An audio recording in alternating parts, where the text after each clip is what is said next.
We'll see how to fix Rockstar game launcher download speed. So guys, check your internet connection first. A slow or unstable connection is the most common culprit. So restart your router and the modem by unplugging them for 30 seconds. And use the Ethernet cable instead of Wi-Fi for more stable connection. And run a speed test. Contact your internet service provider if needed or constantly low. Then adjust Rockstar launcher bandwidth. So open the game launcher on your PC. Click your profile icon in the top right corner and scroll down to the network section. Locate unlimited download speed. Ensure if it is checked. If the specified speed is set, then check it to the unlimited or the higher values. Save any changes and restart the launcher.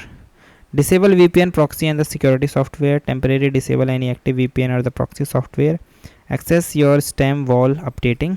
Temporarily disable the wall or and test the speed after disabling these services. Remember to re-enable the security software after testing or downloading.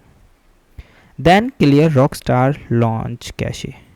So guys, corrupted outdated cache file within the launcher can lead to the various performance issues. So close the Rockstar game launcher completely. Open the run dialog box by pressing Windows plus R. Type this path and hit enter and delete the launcher and confirm the deletion if prompt and relaunch the game and try to downloading again. Change DNS server, switching to faster. So open your setting on your window, go to the network and internet, click on change adapter options, right click your active network adapter and choose the properties. Select the internet protocol version and click the option of properties.